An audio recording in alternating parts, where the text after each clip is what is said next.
Nós vamos ler do 1 ao 5.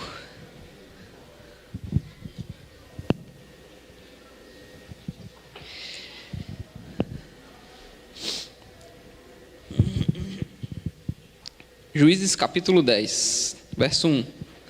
Depois de Abimeleque, Tola, filho de Puá, filho de Dodô, homem de Issacar, se levantou para livrar Israel. Ele morava em Samir, na região montanhosa de Efraim.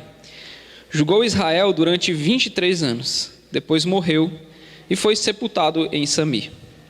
Depois dele se levantou Jair, gileadita, que julgou Israel durante 22 anos. Ele tinha 30 filhos que cavalgavam 30 jumentos. E eles tinham 30 cidades, a que chamavam Ravote Jair, até o dia de hoje, as quais estão na terra de Gileade. Jair morreu e foi sepultado em Camon. Pai, obrigado, Senhor, porque o Senhor já tem nos visitado nessa manhã. Obrigado porque Tua presença é real, Teu Espírito, ó Deus, já tem nos tocado. Muito obrigado, Senhor. Obrigado porque na simplicidade, na singeleza dos nossos corações, o Senhor tem nos visitado, Pai. O Senhor se importa conosco. Isso é maravilhoso para nós. Que o Senhor possa pegar as palavras que serão ditas nessa manhã e levar aos corações dos meus irmãos, que possa produzir bons frutos. No nome de Jesus. Amém. Sabe, meus irmãos, nós, pelo menos eu, cresci num tempo assim em que foi dito para a gente, desde quando eu comecei a entender um pouco as coisas, que nós nascemos numa geração que iria mudar o mundo, uma geração que iria marcar o nosso tempo, que nós iríamos marcar a nossa geração. Nós crescemos com essa imposição, digamos assim, com essa meio que uma obrigação, talvez, não sei, mas com esse incentivo, né, principalmente dentro das igrejas. E a gente, em algum momento das nossas vidas, nós acreditamos nisso, né?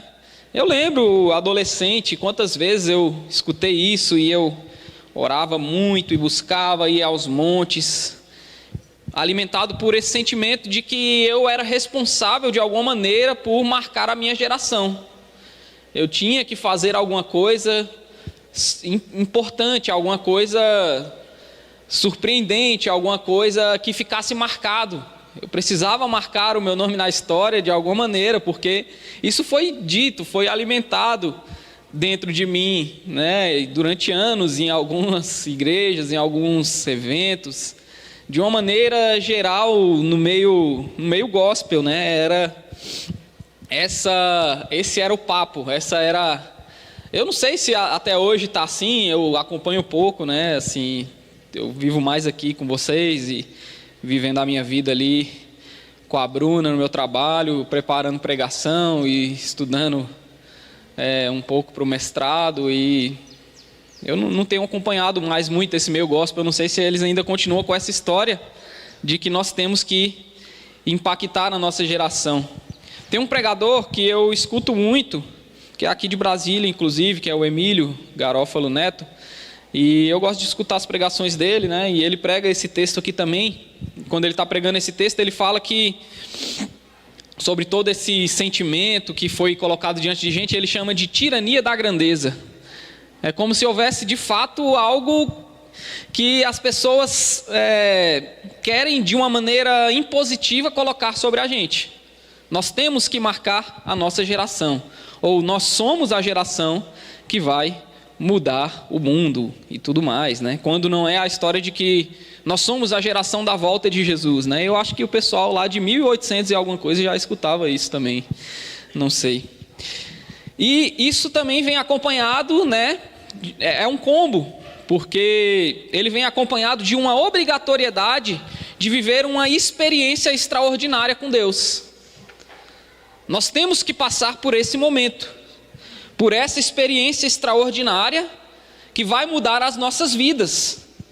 uma experiência que vai ser um divisor de águas, uma experiência que a partir daquele momento vai fazer com que nós vivamos esse momento de transformação e marquemos o nosso nome na nossa geração e mudemos e façamos alguma coisa grandiosa, alguma coisa extraordinária. Nós temos que passar por essa experiência extraordinária. E aí, para que a gente seja alimentado com isso e viva disso, a gente vai ouvindo testemunhos e mais testemunhos de coisas grandiosas que Deus fez e tudo mais, e de milagres e tudo mais. E a gente precisa passar por um milagre extraordinário de alguma maneira, né? E o Augusto Nicodemos, que também é um outro pregador que eu ouço bastante, que eu gosto muito, ele, numa das suas pregações, ele fala o seguinte: a maioria dos crentes vai passar a vida inteira sem viver um grande milagre extraordinário.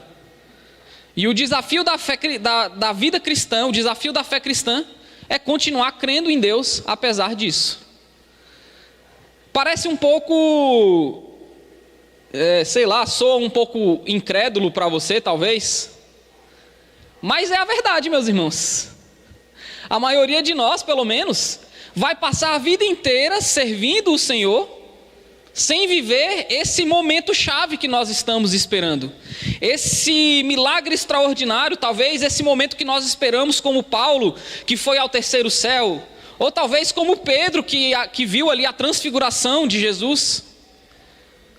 Ou como Moisés, que subiu ao monte e aí passou 40 dias ali buscando e viu, né, como se fosse uma sombra passando, e viveu um momento de experiência extraordinária com Deus. Mas o que o Augusto Nicodemos está falando, se você for parar para pensar, é verdade. A maioria de nós não vai passar por essa experiência extraordinária que as pessoas talvez quiseram ou fizeram com que a gente acreditasse que nós iríamos viver. O mais extraordinário, e para mim isso já é muito extraordinário, que talvez a gente vai passar, é a nossa conversão. É o fato de acreditar em Jesus e de ver a nossa vida sendo transformada dia após dia. Mesmo que isso não aconteça do dia para a noite, que não aconteça com um evento onde a gente vai ser arrebatado aos céus, ou levado como aquela escritora que foi no inferno e viu, e foi no céu e escreveu os livros e tudo mais. A verdade é que a maioria de nós, a grande maioria, não vai passar por essas experiências. E o texto que nós acabamos de ler, meus irmãos, fala de dois homens que não tiveram muito, o escritor de Juízes não escreveu quase nada acerca desses homens. Tola, filho de Puá, filho de Dodô, homem de Issacar, que se levantou para livrar Israel. E ele julgou Israel durante 23 anos, depois morreu e foi sepultado. E o outro é Jair, o gileadita. Julgou Israel durante 22 anos, e ele também morreu e foi sepultado. E a história desses homens termina aqui.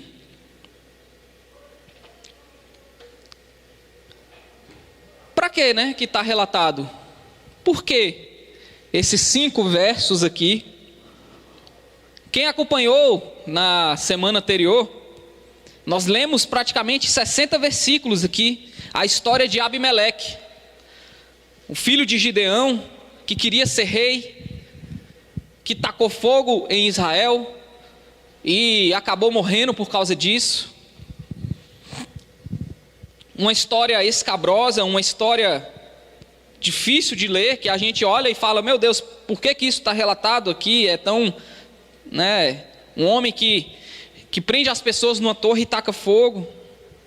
E aí o Senhor vem, depois dessa história escabrosa, de tantos versículos que nós lemos aqui, uma história contada, e nós temos 5 versículos falando de 2 homens que viveram as suas vidas, serviram ao Senhor, um por 22 anos, o outro por 23 anos, e depois eles morreram.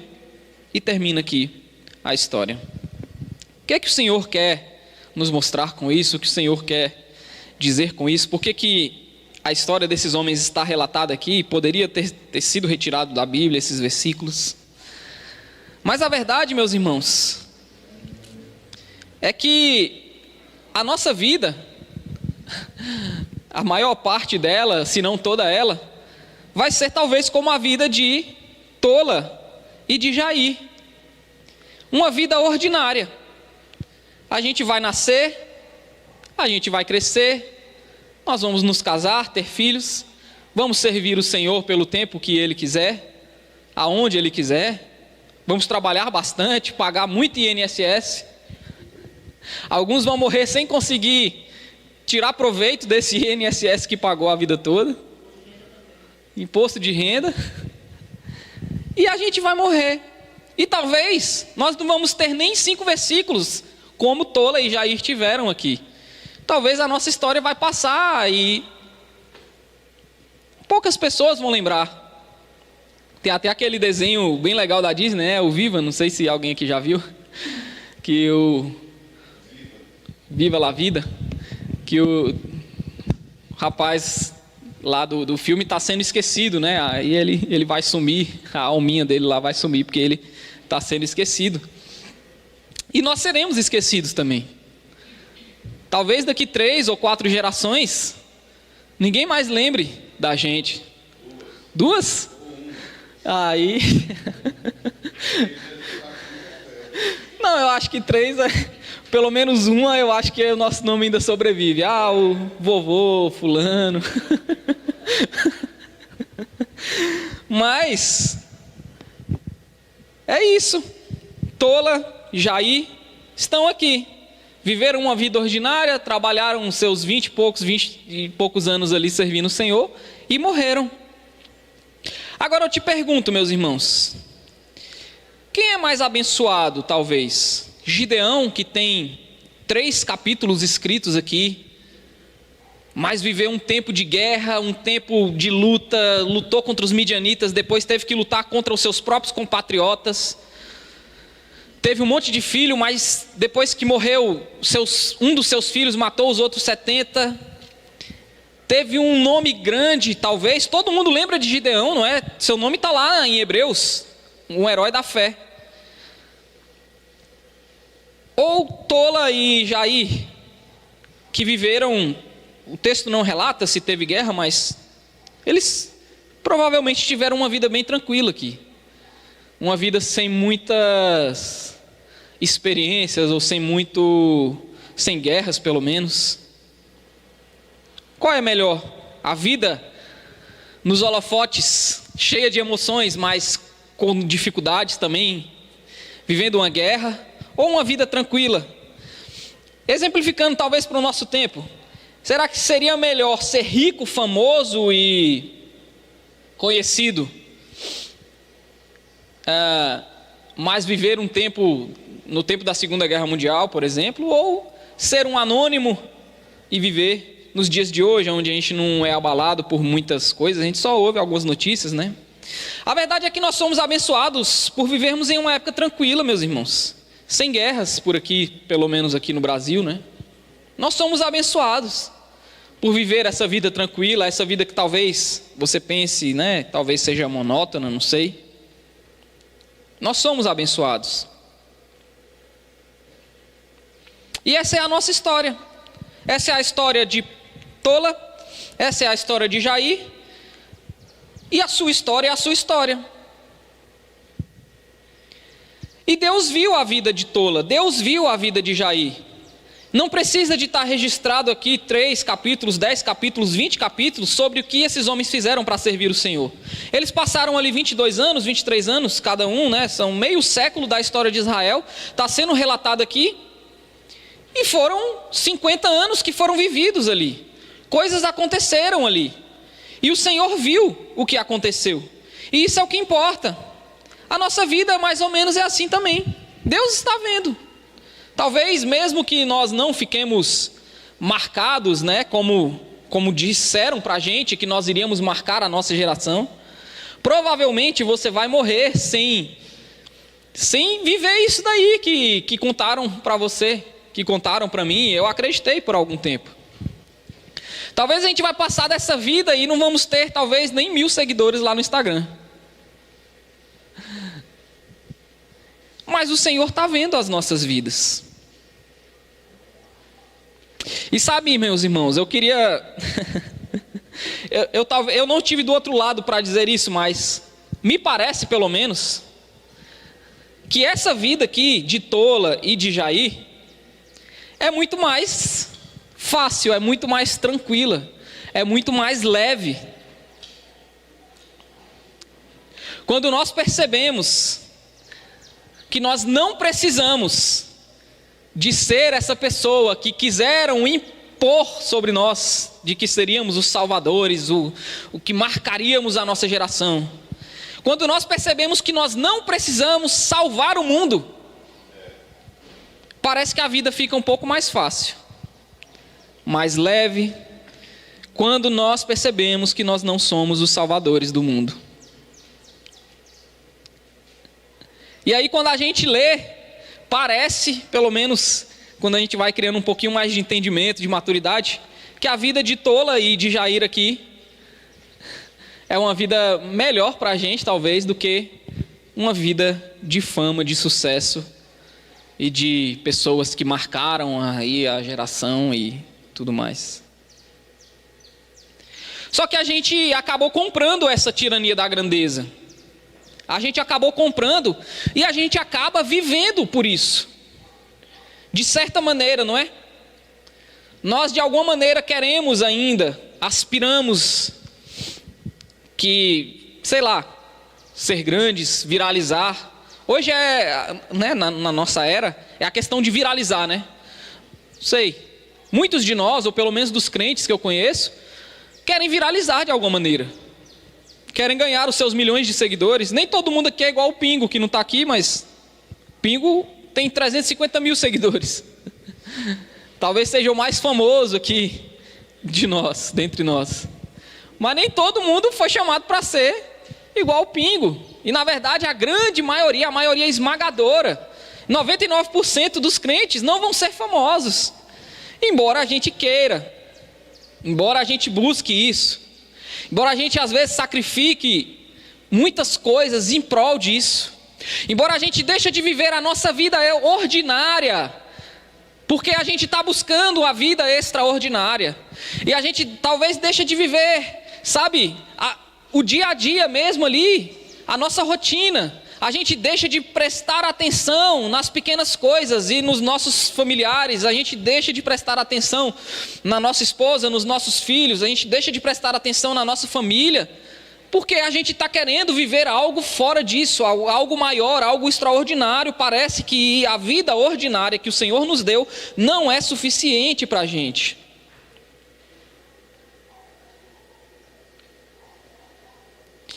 O filósofo Chesterton falou o seguinte: a coisa mais extraordinária do mundo é um homem comum, uma mulher comum e os seus filhos comuns.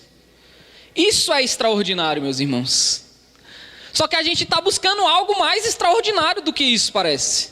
A gente está querendo algo que não seja isso que a gente está vivendo, porque nós fomos alimentados com essa história, essa ladainha de que nós iríamos marcar o nosso tempo, de que nós iríamos ser a geração que iria mudar o mundo.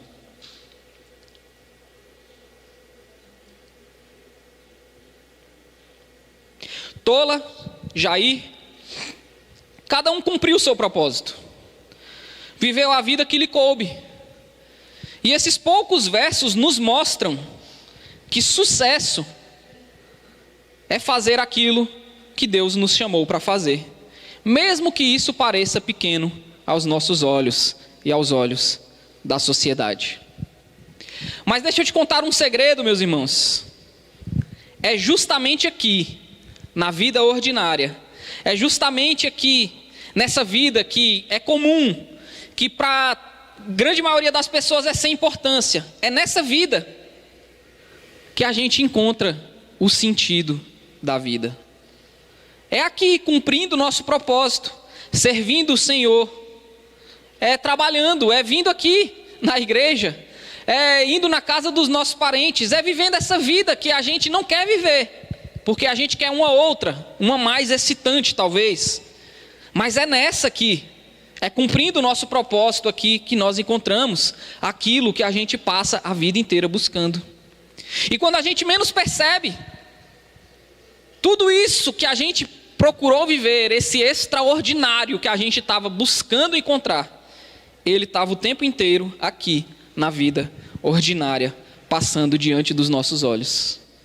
E a gente não percebeu, e a gente não viveu isso, a gente não viveu o extraordinário no ordinário, porque a gente estava buscando ele em algum outro lugar, uma fantasia, algo que contaram para a gente e a gente acabou acreditando. E quando a gente menos percebe, estava o tempo inteiro diante dos nossos olhos. Deixa eu contar um negócio para você, talvez você não saiba. Você é a pessoa mais importante do mundo para pelo menos uma pessoa. A Bruna é a pessoa mais importante do mundo para mim. Eu não sei se isso é suficiente para ela. Às vezes isso não é suficiente para a gente. E eu tenho certeza que eu sou a pessoa mais importante do mundo para ela também. Agora, para pensar um pouquinho, meus irmãos. Para pensar um pouquinho que você é a pessoa mais importante do mundo para essa pessoa aí que você convive. Né? Talvez seja para sua mãe. Talvez você é a pessoa mais importante do mundo para sua mãe. Ou para o seu pai. E ele ainda está ali. E todos os dias, se você voltar para casa, ele vai estar ali também. E essa talvez vai ser o único lugar no mundo aonde você vai ser insubstituível. Ali na sua casa, para a sua família. Para as pessoas que amam a gente. Você é a pessoa mais importante do mundo para essas pessoas.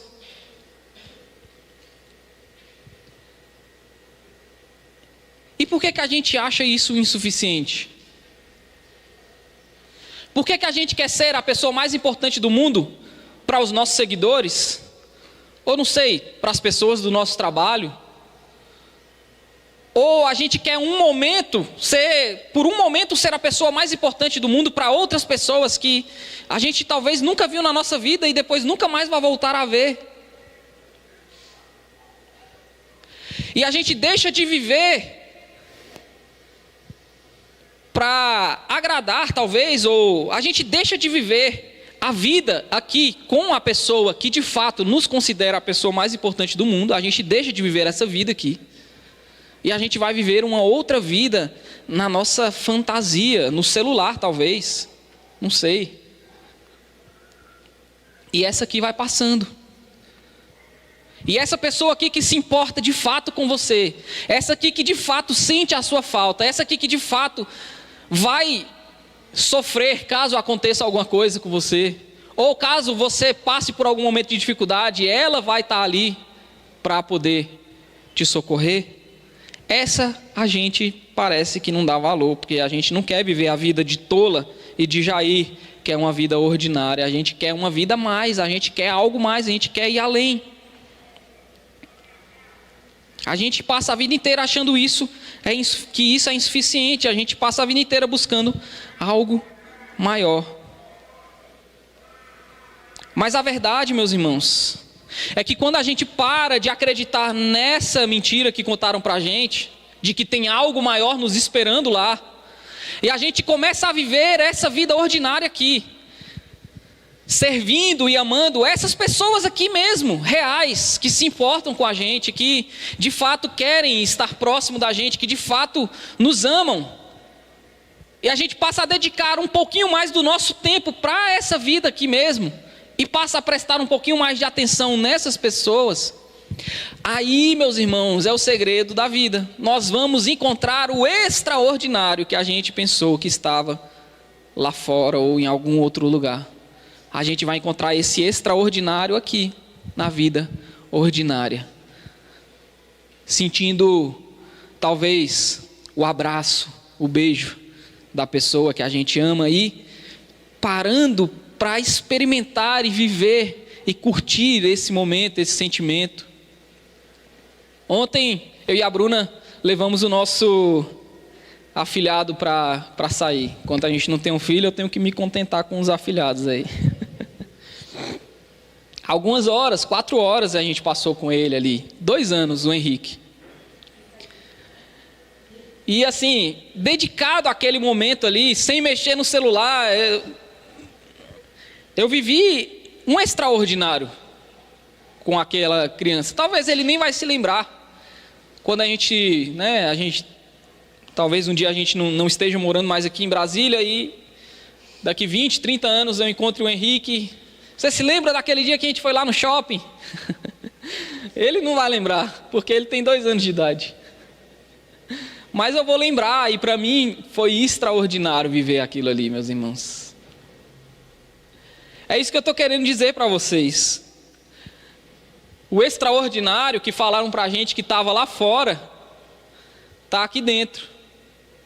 Está na vida ordinária. É vivendo essa vida mesmo, é trabalhando. Vivendo aqui, cumprindo o propósito para qual o Senhor nos chamou. E aí a gente vai encontrar. Mas a gente continua buscando algo maior, não é?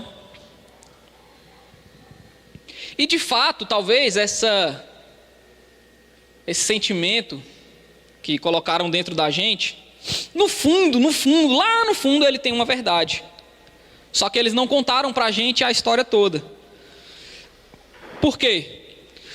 Porque de fato nós fomos criados para algo maior. Só que esse algo maior, que a gente pensa que está lá fora, na verdade é o que a gente está vivendo aqui. Por quê? Porque nós fazemos parte de uma história maior. Sim. Olha, a história de Tola e de Jair termina aqui, não é? No verso 2 vai dizer que o Tola julgou Israel durante 23 anos e depois ele morreu e foi sepultado. Então a história do Tola terminou aqui. E a história do Jair termina aqui no verso 5. Ó, Jair morreu e foi sepultado em Camon. E a história de Tola e de Jair termina aqui. Mas eles são parte de uma história maior, que não é a história de Tola e de Jair. É uma história que não terminou aqui, mas é uma história que não tem fim, meus irmãos. Tola e Jair, eu e você, as nossas vidas ordinárias, elas fazem parte de uma história maior, que é a história da redenção. Agora, essa história maior, o protagonista não é Tola e Jair. O protagonista não somos eu e você. Nessa história da redenção, só tem um protagonista. E ainda bem que eu não sou o protagonista dessa história, porque ele sofre, viu? Na história da redenção, o protagonista é Jesus. E ele sofreu pra caramba. Ainda bem que não era eu lá naquele lugar, porque eu não suportaria, eu não aguentaria. Agora olha que louco, as nossas histórias ordinárias, pequenas, as nossas histórias ali do dia a dia, a vida que a gente vive, elas têm uma grande importância, porque elas fazem parte da história maior, que é a história da redenção. E o protagonista da história maior, o protagonista da maior história que esse mundo já conheceu, esse protagonista lá, ele conhece cada um coadjuvante pelo nome, e ele morreu pelos coadjuvantes. Geralmente nas histórias de Hollywood o protagonista não morre por causa dos coadjuvantes, mas nessa história maior, na história da redenção, ele morreu. Homens nascem, homens crescem, homens vivem as suas vidas, homens morrem. E se há alguma glória para nós, para Tola e para Jair, não está nas nossas histórias, meus irmãos. Se há alguma glória para a gente, se há alguma glória em tudo isso que a gente vive na nossa vida ordinária, que essa glória seja para a gente na eternidade, não aqui. Porque buscar essa glória aqui, meus irmãos, vai ser correr atrás do vento. Buscar essa glória aqui, buscar fazer o nosso nome aqui, buscar marcar a geração aqui, buscar deixar o nosso nome marcado na história aqui, é correr atrás do vento. A gente vai acabar sacrificando aquilo que de fato é importante, em busca dessa grandeza, dessa glória. Então, a glória que falaram para a gente que viria nessa vida aqui, deixa para a eternidade. E a glória dessa vida aqui, a gente entrega para Ele, a gente deixa para Ele. Sabe por quê? Porque depois de uma história tão sangrenta quanto a de Abimeleque, que Israel pensou, agora tudo terminou, agora acabou de vez. O Senhor ainda está no controle, Ele levanta Tola, Ele levanta Jair, Ele cuida do seu povo, o nome dele é glorificado na história, e a vida segue, e a história segue, porque é uma história maior, é uma história que não tem fim, que não vai morrer com a gente, mas que vai continuar eternamente, e a gente está participando dessa história. E a nossa história, a nossa mesmo, que morre com a gente aqui, ela pode morrer, meus irmãos, porque é muito melhor fazer parte dessa história que não tem fim, que é a história da redenção. E lá na eternidade, aí sim a gente vai poder experimentar os frutos, a glória que nós talvez estejamos buscando aqui nessa vida. Então é isso. O Ricardo deu sorte, porque justamente no dia que ele precisa sair mais cedo, eu só preguei 5 versículos. É isso, meus irmãos. Não deixe a vida ordinária passar buscando por uma vida que está fora dela. Não, isso não vai acontecer. A verdade é que nós vamos encontrar o extraordinário na nossa vida ordinária, no comum, quando a gente perceber que nós nascemos para cumprir o nosso propósito ali na nossa família, servindo, amando o nosso cônjuge, os nossos filhos, os nossos pais, e trabalhando e servindo o Senhor. Essa é a nossa vida. E talvez você nunca vai experimentar algo mais extraordinário, uma experiência maior do que essa. Mas feliz o homem que consegue aprender a ter prazer nessas coisas pequenas, porque aí ele vai ter prazer sempre. O homem que não tem prazer nessas coisas aqui, ele é o mais infeliz do mundo, porque a fonte de prazer dele é muito limitada. Então as chances dele sentir prazer na vida são mínimas, porque ele vai precisar passar por algo extremamente difícil que ele está buscando para poder sentir prazer. Agora, quando a gente começa a sentir prazer nessas coisas aqui, no ordinário, a gente vai ter uma vida inteira de prazer. E foi essa vida que o Senhor deu para a gente, uma vida abundante, uma vida de liberdade, uma vida na paz e na alegria que excede todo entendimento. Amém? Então vamos orar para o Ricardo ir para o compromisso dele. Senhor, nós queremos te agradecer porque o Senhor nos instrui, o Senhor nos ensina, Pai. Mas sobretudo o Senhor nos traz de volta para a realidade. Muito obrigado, Senhor, muito obrigado, porque eu não preciso marcar a minha geração. Obrigado porque o Senhor tirou de mim esse fardo pesado, porque quem marcou a minha geração foi o Senhor, quando morreu por ela, Pai. Muito obrigado porque foi o Senhor quem salvou o mundo, foi o Senhor quem teve que passar por tudo isso e não eu, e assim o Senhor tirou de sobre as minhas costas esse peso, Pai, e a vida ficou mais leve, e a vida ficou mais fácil, a partir do momento em que eu entendi isso, que é o Senhor quem faz essas coisas.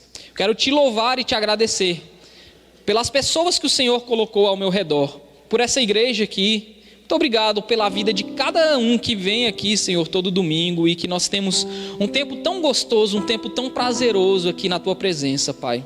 Muito obrigado, Senhor, porque o Senhor tem nos ensinado a sentir prazer nesse momento, Deus.